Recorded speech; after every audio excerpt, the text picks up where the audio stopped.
Master साहब बहुत ही बढ़िया धुन का संकेत कर दिला। कैसेट का गीत बा अपने कैसे कोनो औरत के दिल के दुख बा कैसे बतावे मास्टर। दूर दूर रहता रहत के लो भैला सैया, दूरे दूरे रहता रहत के लो भैला सैया, कवना सबत पे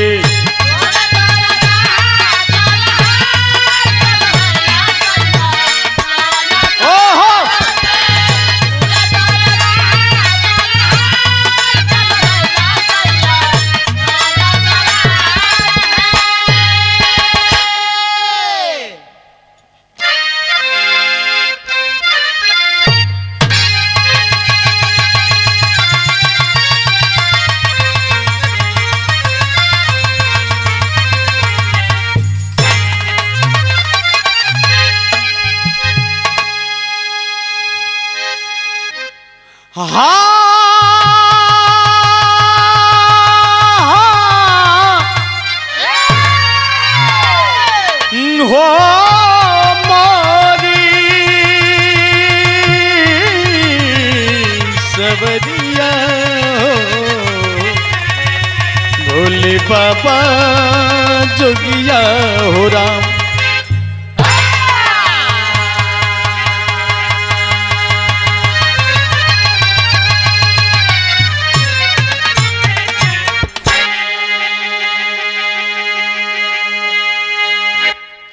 आरके स्टूडियो जमानिया बड़े भैया रमेश सिंह जी के देख रेख में ये हमार पहला बिरहा आप लोग के बीच में जात बा और बहुत ही दर्दनाक कहानी हाल ही में घटना भइल बा अररिया जिला में। कैसे कोई लोग किसी आदमी का हत्या कर देता है। आप लोग के आशा न विश्वास बा जरूर पसंद आई। और हम लोकगीत बिरहा गायक जितेंद्र लाल यादव जितना भी भोजपुरिया श्रोता समाज बा बिरहा के सुनवैया हमारे चाचा भैया लोग एक स्वर में पूरे पार्टी के ओर से हाथ जोड़ के प्रणाम बा। कोनो टूटी हुई बेटा समझ के क्षमा करब जा। और हाल ही में घटना घटल बा जल्द से जल्द एक दो दिन में यूट्यूब पर जेएस म्यूजिक पर आप लोग जाके ये बिरहा के सुन सकिला जा। और ऐसे ही अपना बेटा के प्यार आशीर्वाद बनौले रही जा। भूमिका में कहना है मास्टर कैसे।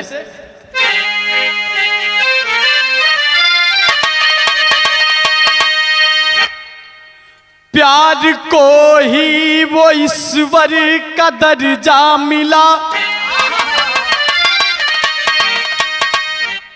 प्यार संसार जिसको बताया गया, प्यार है जिंदगी प्यार है बंदगी,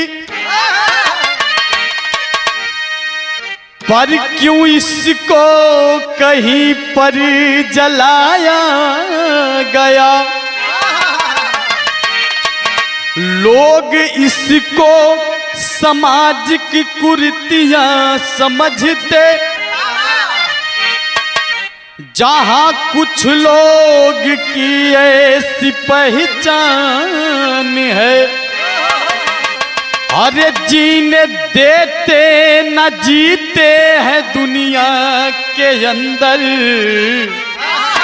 अरे देते अपराध को जो कि अंजाम है।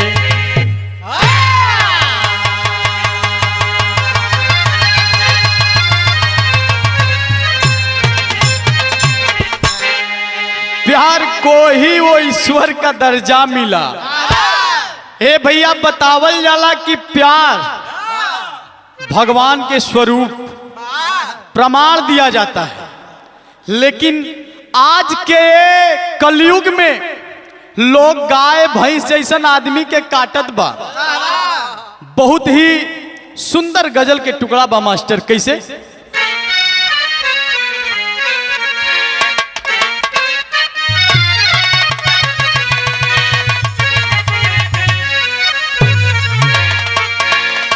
हो हो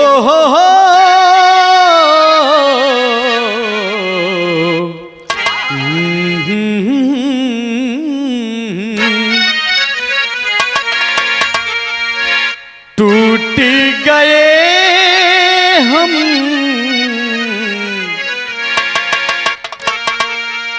टूट गए हम प्यार जता के, टूट गए हम प्यार जता के। जिया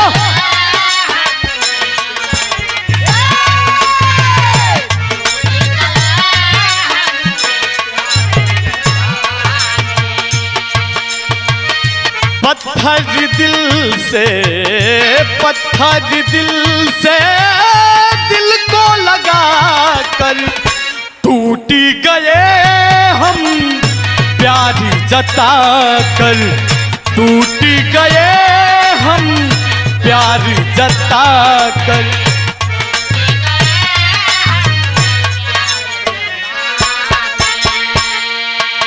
बहुत ही बढ़िया कवि जी भाव में लिखते हैं, कैसे?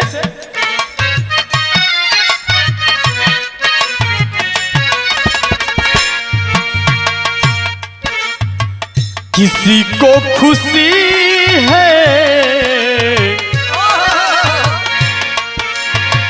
किसी को खुशी है अर्थी जला कर, किसी को खुशी है अर्थी।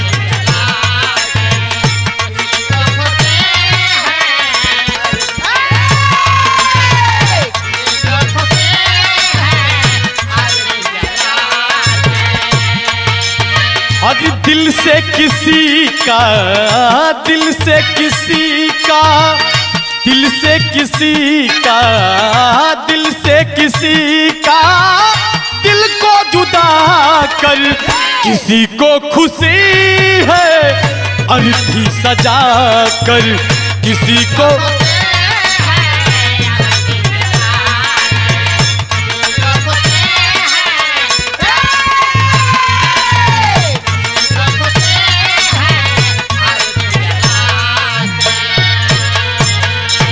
कवि जी कितना सुंदर भाव लिखले। हे दुनिया में केहू केहू के खुशी से आज खुश नहीं खे। नजम के लाइन बा मास्टर, कैसे?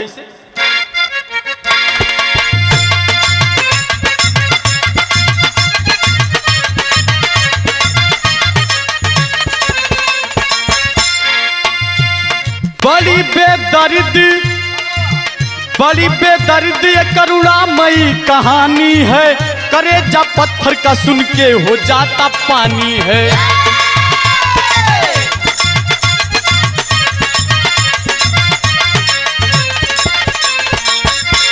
इन जगह से कहानी के स्टार्ट बा। कवि जी कितना सुंदर भाव लिखत हो मास्टर, कैसे? बड़ी बेदर्द ये करुणामयी कहानी है, करेजा पत्थर सा सुन के हो जाता पानी है।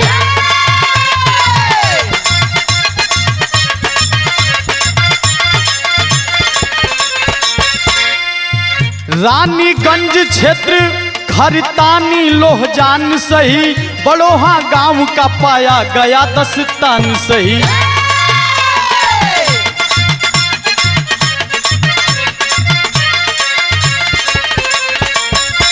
धीरेंद्र यादव, धीरेंद्र यादव कहानी कहां से स्टार्ट बा मास्टर? धीरेंद्र यादव जो लड़की के पिताजी, कैसे? धीरेंद्र यादव की अच्छी खासी पहचान रही, आरती बेटी घर में जिनकी जो सयानी रही।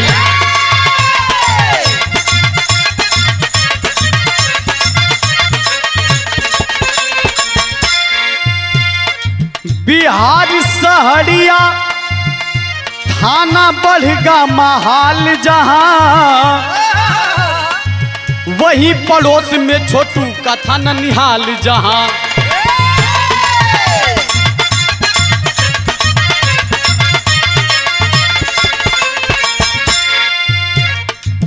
एक दिन छोटू जो ननिहाल में वो आया है, देख के आरती को सूरत को वो लुभाया है।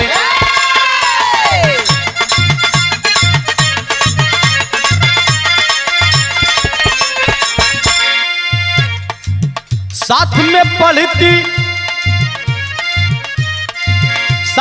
पढ़ी थी जो उस लड़की को फुसलाया है, बात एक डरते डरते दिल की वो बताया है।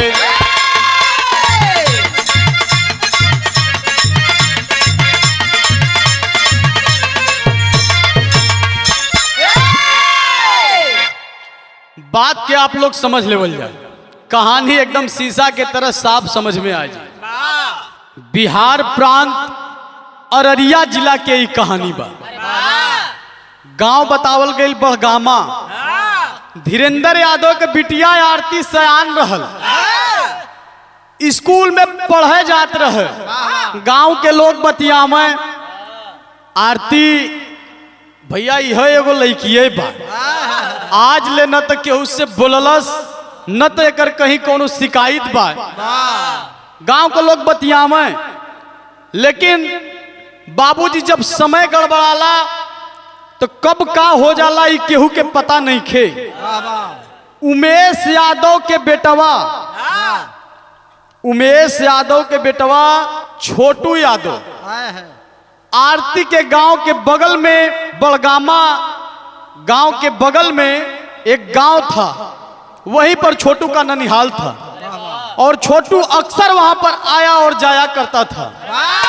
एक दिन छोटू के मामा की लड़की जो कि आरती की सहेली थी, उसके साथ पढ़ने जाती थी और छोटू अपने ननिहाल में घूमे फिरे बदे ऐसे ही गल रहल।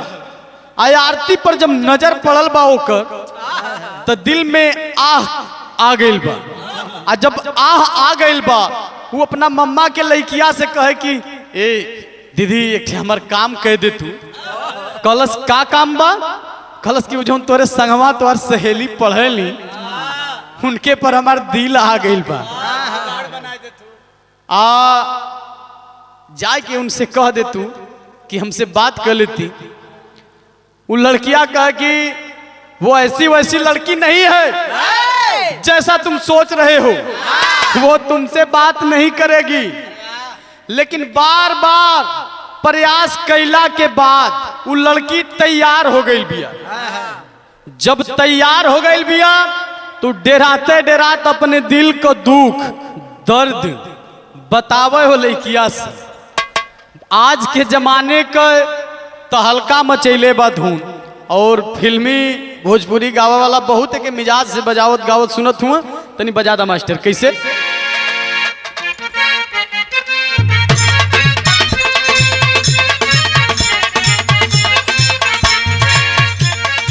कौनो लड़की कौनो लड़का के समझावे का अजी दारू बजारू ह चढ़ी जाला हो, केहुओ के नियत बदल जाला हो।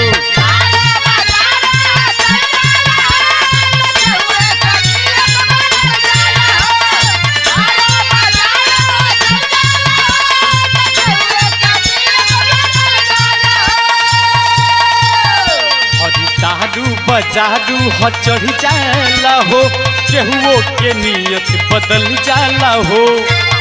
चल चिखाना के काम है भुभुनिया प तब लइकवा कह नोट बरसेला तोहरा न दुनिया प, नोट बरसेला तोहरा न दुनिया प। जब हिलावेलू कमर हर मुनिया प, नोट बरसेला तोहरा न दुनिया प। जब हिलावेलू कमर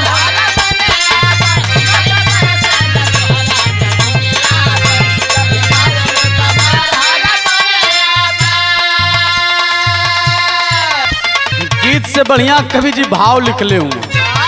लइकवा आरती से कहे बदे वो अपना मम्मा के लड़किया से कहे का अरे तावा पे पानी छछना दिहली हो तो हमके दीवाना बना दिहली हो।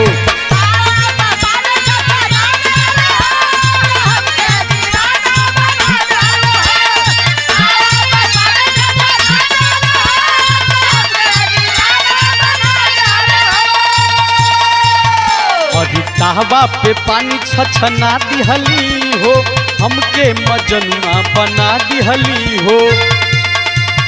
जाके बोल दी है आरती से बबुनिया हो, बबुनिया हो। हमरा दिल में बसल बड़ी रनिया हो, हमरा दिल में बसल बड़ी रनिया हो। भेट कली है कबो कौना जुनिया हो।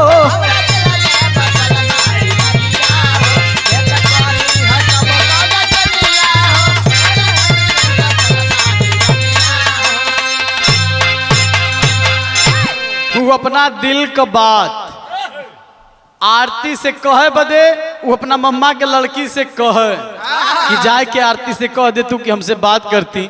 हम बहुत प्यार करीला उनसे, इतना प्यार करीला कि ओके अब बता नहीं खी सकत। जब ले उनसे मुलाकात ना हो जाए शरीर के चैन ना मिली। तो एक तर्ज लगल मास्टर कैसे,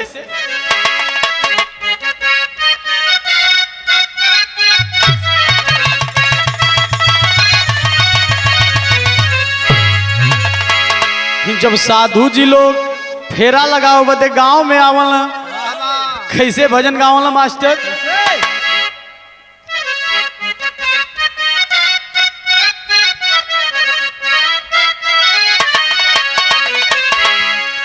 झुनुकी सरंगिया जोगी रूना झुन बजावल, अरे रूना झुन बजावल हो। आ घूमता घूमता जोगी आया वे हो राम।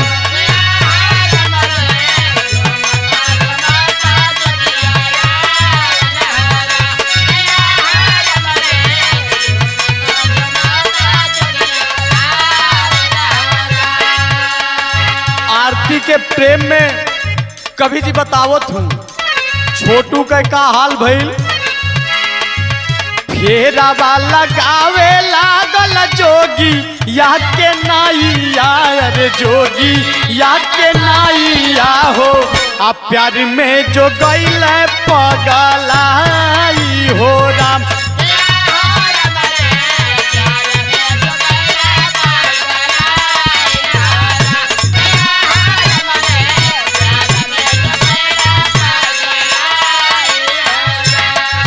छोटू के दिल का हाल ही भइल बा कि आरती के प्रेम में पागल होके गांव के आगे पीछे, स्कूल के आगे पीछे चक्कर लगावे लगल।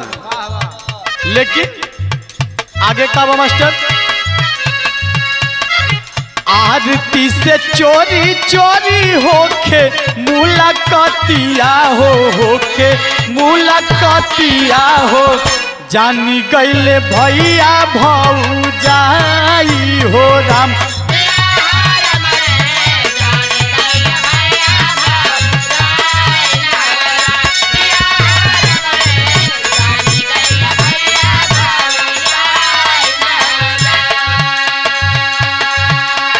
पूरा घर के सदस्य भैया भौजी माई सब के जान गइल बा। लेकिन धीरेन्द्र यादव जो आरती के पिता थे वो नहीं जानते थे। कैसे, हंसी और हंसावे वाली होके लगली बातिया हो, होके लगली बातिया हो। पानी गईले पानी फिर ना आई हो राम।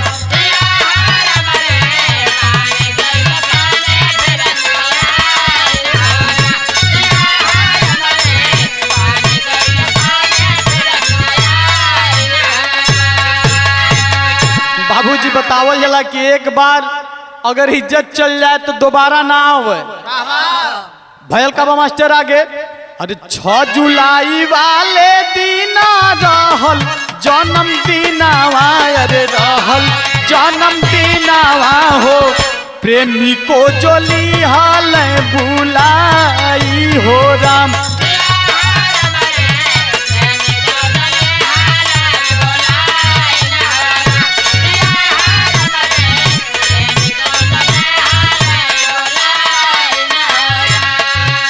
चोरी चोरी बात होखे लगल। आ जब बात होखे लगल तो दुनू ओर से प्रेम परवान पर चढ़ल बा मास्टर। आ जब चढ़ल बा तो अंजाम का आइल बा एक दिन आरती के भैया के लड़का के जन्मदिन बा 6 जुलाई की। वो दिन लोग चोरी चुपे बतियावत बा, घर में रणनीति होता आरती के चोरी चोरी काना फूसी होत बा कि आजकल बहुत एकर मन बढ़ गई बा। देखत नहीं या रोज छोटुआ से बतियावत ऐसा करिए कि चोरी से ही जन्मदिन के अवसर पर बुला के आए कि जान से मार के फेंक देवल जाई तो न तो रही और न तो हुए से बतियाई।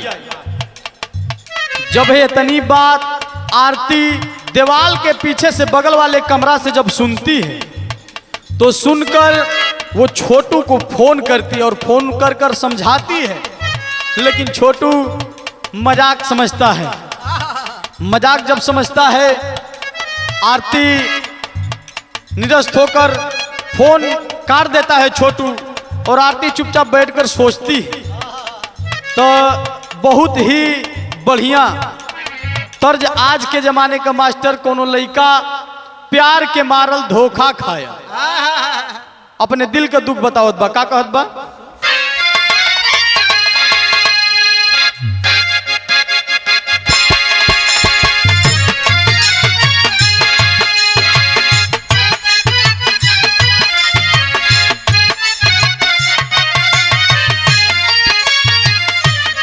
यह कहे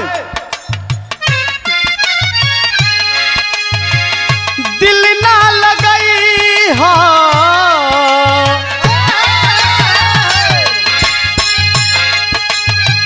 अरे दिल ना लगई हा फेरू जानी आई हा।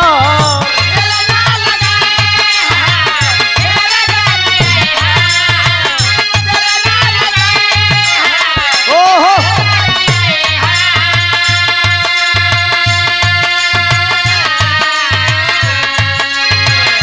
दिल ना लगई हा फेरू जानी आई हा। अब जा जा जा जान भूला जाई हा।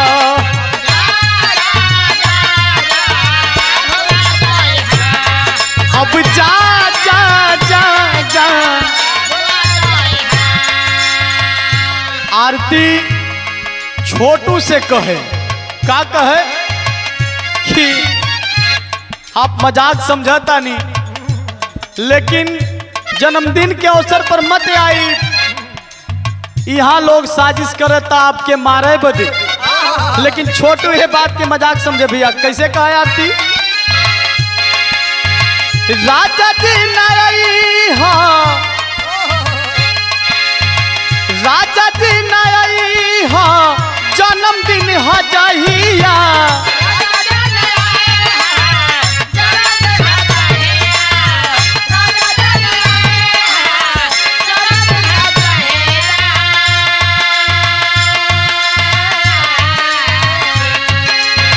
राजा जानी आई हा जन्मदिन हजाहिया। एहो जा जान जान जाई भूल जाई हा।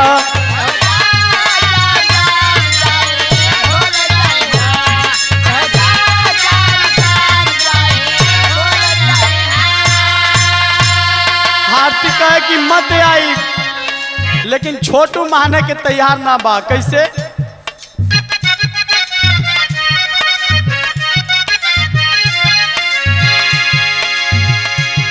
तोहरा खातिर हवा तो ईमान घटल बा।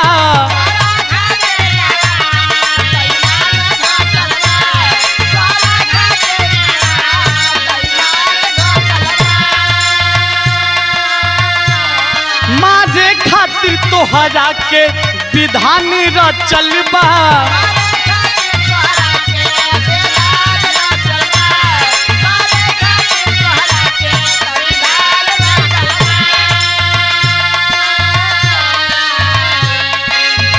खुट गठी आई हा जन्मदिन हजाहिया।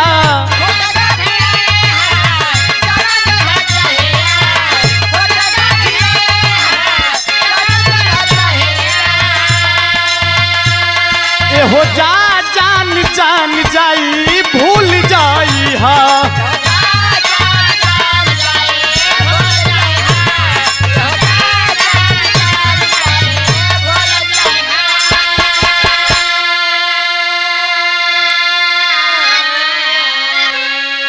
छोटू के आरती बार बार समझावे के कोशिश करती है, लेकिन छोटू माने के तैयार ना बा। आगे कवि जी भाव में लिखत हूँ, लेकिन भाव से पहले मास्टर एक बहुत ही पुरान धुन, सब पुरान हो जाई। हमन कितना गवैया आई हैं और चल जाई हैं, लेकिन ये धुन कब्बो पुरान ना हो। तो कैसे धुन बा मास्टर, तनी बजा के आ जा।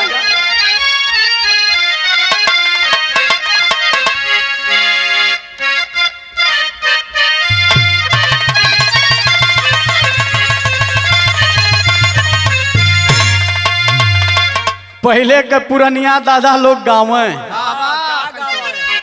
आज डूबी मारब राजा, डूबी मारब राजा, जइब जो पूर्व के देशवा।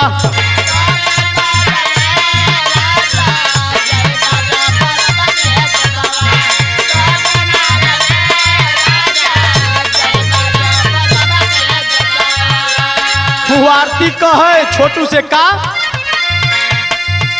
आरती के हो भैया, आरती के हो भैया, काटी देला फोनमा सुन के।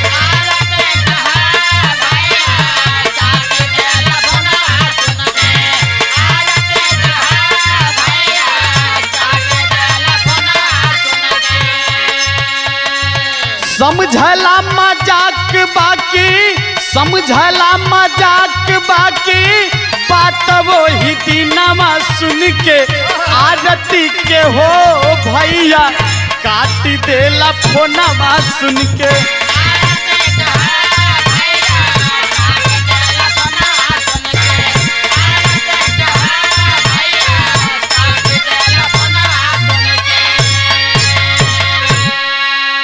आरती केतनो समझावत बिया, लेकिन समझावे समझले के मानते नहीं खे छोटू। जब मानत नहीं खे तो भाव लिखले कवि जी कैसे, माने ना मनावा लो पर प्रेम में भुलाइले हो।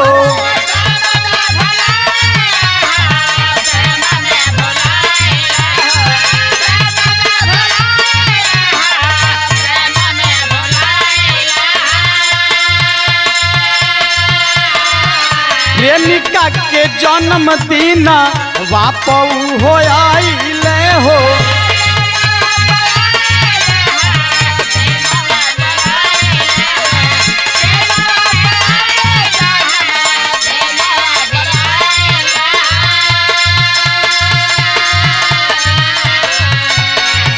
बुझेला न तनिको ना आवला धियानमा सुन के, बुझला न तनिको ना आवला धियानमा सुन के। आरती के हो भैया, काट देले फोनवा सुन के।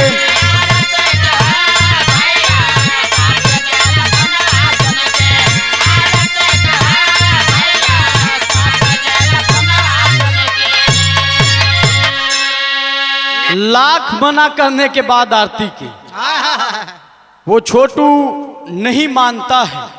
आरती हटकर इशारा भी करती है कि चले जाओ यहाँ से, लेकिन छोटू इस बात को समझ नहीं पाता है, अनदेखा कर देता है।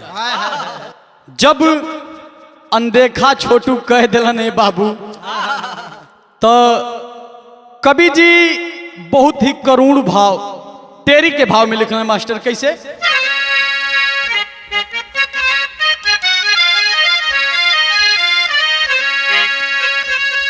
रजनी जब की अलसाई अंक में, रजनी जब की अलसाई हो, रजनी जब की अलसाई अंक में, काम और क्रोध लोभ मद अंधा दिया बनाई, अरे बनाई, अरे बनाई। रजनी जब अलसाई अंक में, ए बाबूजी भयल का बा पोपट में मास्टर साहब भाव कवि लिखलन कैसे?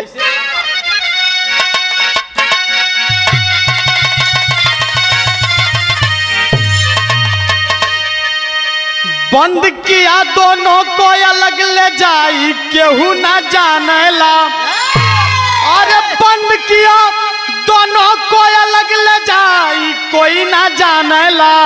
अरे मार मार प्रेमी को दिया मुआई केहू ना जानेला।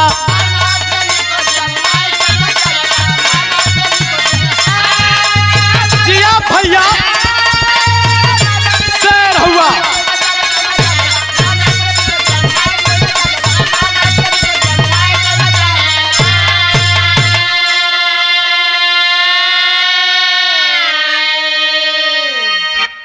ए बाबूजी कहानी एनंगे से मोड़ ले लेहलस। दुन्नू प्रेमी प्रेमिका छोटू और आरती के दो कमरे में लोग बंद कर देते हैं। बंद कर देने के बाद का भल छोटू के मार मार के लाठी डंडा से वही घरे में मुआ देहलन बाबूजी।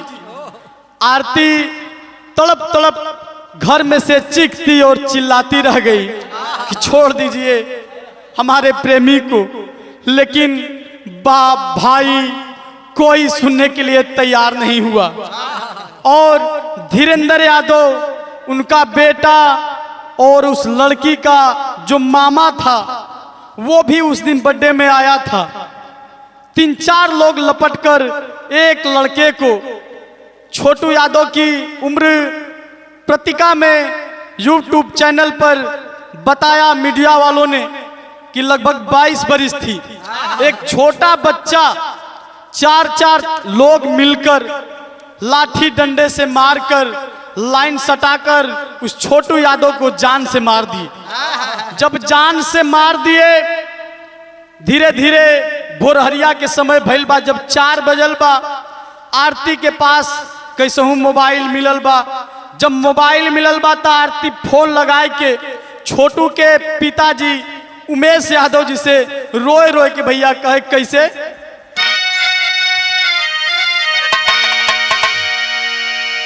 अरे प्रेमिका भोरहरिया में 4 बजे जून हो प्रेमी के घर बात कहेऊ कही के फोन हो आवे के हो तो जल्दी जाया केहू ना जाने हो। अरे मार मार प्रेमी को दिया मुआई कोई ना जाने हो। बाबूजी आरती फोन लगाकर उमेश यादव जी से कहती है कि पिताजी मैं आरती बोल रही हूँ और आपका बेटा छोटू जो मुझसे प्यार करता था वो मेरे घर आया था। अगर आना है तो आकर जान को बचा लीजिए नहीं तो ये लोग मार मार कर मेरे छोटू को इस दुनिया से मिटा देंगे। जब इतना बात उमेश यादव सुन रहे हैं भैया अपना छोट बेटवा के बड़ बेटवा के गांव घर के लोग के कह के और वहां से तुरंत चलल बा तो आला में भाव बा मास्टर कैसे?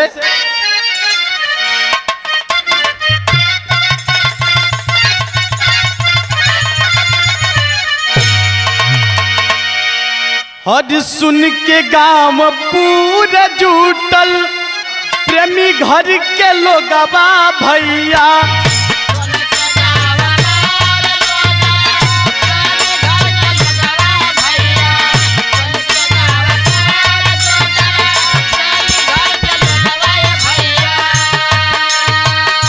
जब उमेश यादव पहुंचल बाणे वहां जाके देखो तुम लगल कहे ए भैया ए बाबू हमरे बेटवा के जान छोड़ दा।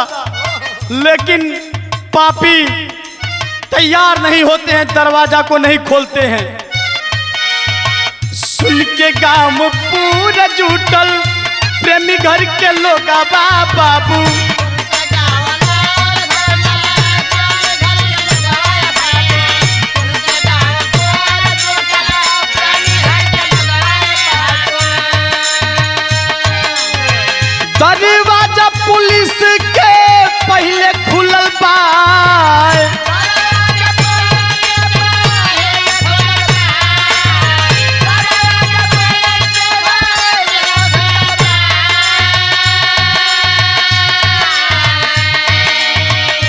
छोटू यादव के को थरिया में लसिया भैया,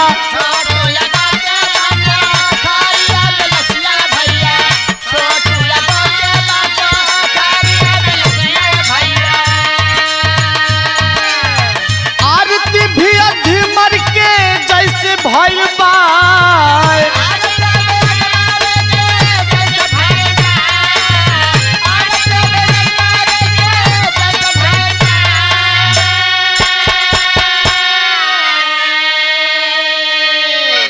बाबूजी उमेश यादव लड़ झगड़ के जब दरवाजा के खोलवलन, दृश्य देख के जितना वहां पर लोग इकट्ठा बा गांव घर के, सबके आंख से झरझर झरझर आंसू आवता है बाबूजी।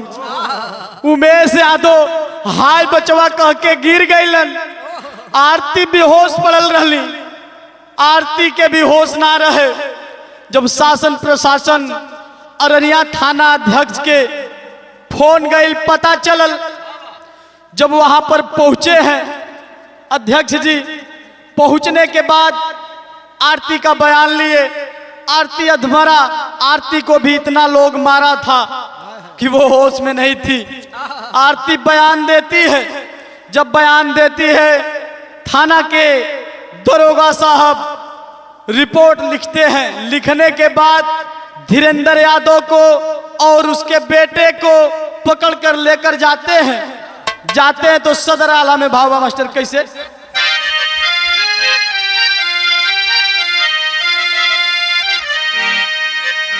होला उपचार जब किया गईली होशिया,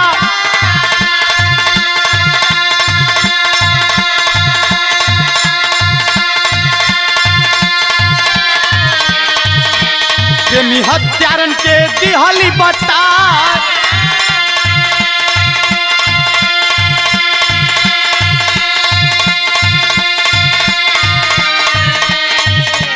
भैया भौजी पापा मिली मारी दिहले,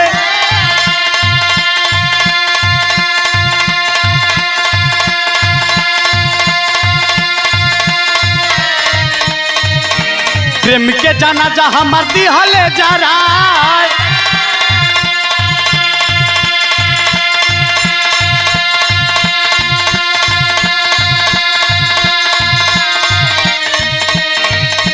जानवा के हमारो भी हवे दुश्मनामा,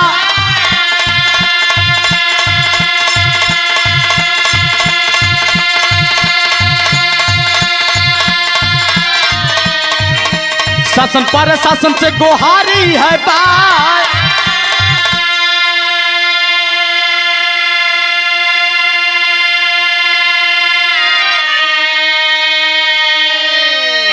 सुन के थाना पुलिस भी अलर्ट हो गईले।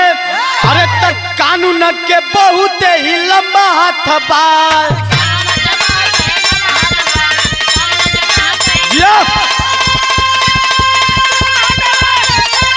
जिया भैया जिया।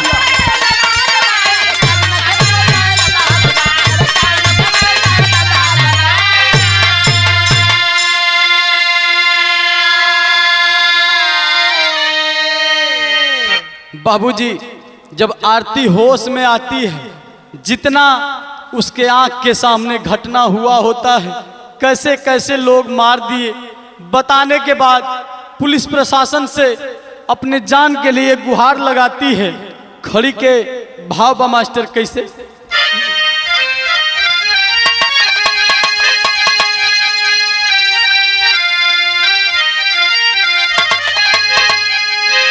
उमेश यादव के आवले आह बिटिया, उमेश यादव के अरे आवले आह बिटिया, पारी जिंदगी के लगैबे हम तोहार मटिया।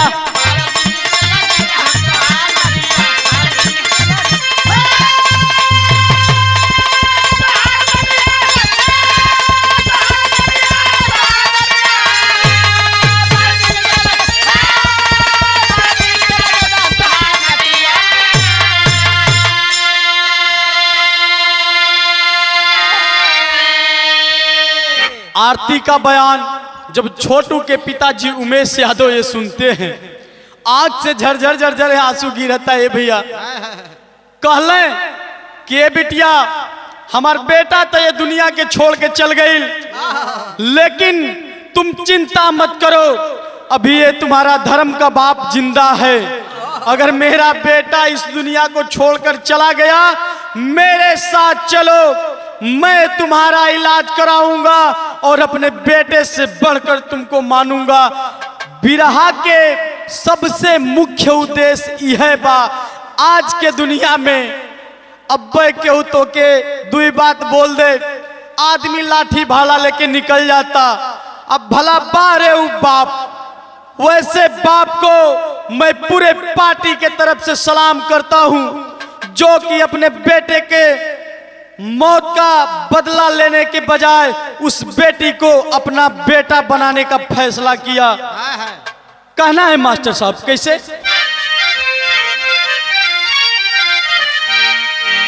बेटा के मरण से कलेजा गईले हिली हो, अरे चला हमरे घरे बेटवा के प्यार मिली हो। अरे तीनों जानी जेल के अरे खा ले रोटिया, अरे तब पारी जिंदगी के लगई बे हम तो हार मतिया। प्रमाण है बाबूजी, पत्रिका में YouTube चैनल पर मीडिया वाले बता रहे हैं कि जो मुजरिम थे 3 लोग गिरफ्तार हो चुके हैं और लोग जो फरार हुए हैं प्रशासन उनकी खोज में लगी है। उमेश यादव आरती का इलाज कराकर अपने घर पर लेकर गए हैं। पुलिस प्रशासन से यही कहना है, जितने भी नेता हैं, प्रधानमंत्री, मुख्यमंत्री, बिहार सरकार से अपील है कि उस बेटी को, आरती को कड़ी से कड़ी सुरक्षा में रखा जाए। और धन्य है वो बाप अपने बेटे का प्राण गंवाने के बावजूद भी उस लड़की को अपने घर में रहने का, खड़ा होने का जगह दिया। तो कवि जी बहुत ही मार्के का बात लिखते हैं, क्या? प्यार कैल केहू के भइल नाही पूरा हो, लैला मजनू हीर रांझा केहू के अधूरा हो। अरे उहे भइल सब करई हवा गतिया, अरे तब पारी जिंदगी के लगई बे हम तो हारी मतिया।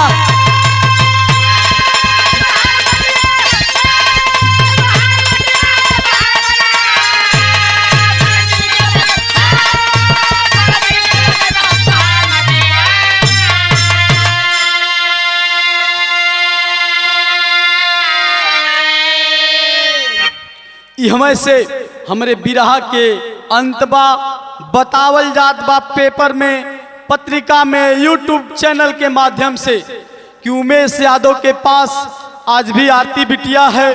सरकार से अपील है कि बिटिया को सुरक्षा में रखा जाए और जितने हत्यारे हैं जो कि प्रेम को कलंक समझते हैं उनको फांसी पर लटका दे सरकार। यही सरकार से मांग है। जितने भी यूपी बिहार के जनता, भोजपुरी लोकगीत बिरहा के श्रोता समाज, गवैया बजवैया, सब लोग के यह मांग बा कि पापियन के कड़ी से कड़ी सजा दिया जाए। इन से बिरहा के लास्ट बा उठान में कहना है, कैसे मास्टर?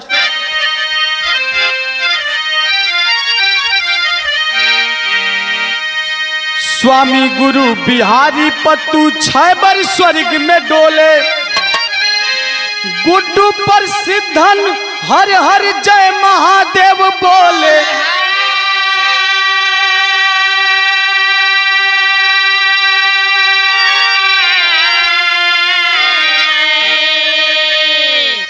रजनी जब अलसाई रंग में, जितेंद्र प्रेमचंद्र के दर्द न सहाई।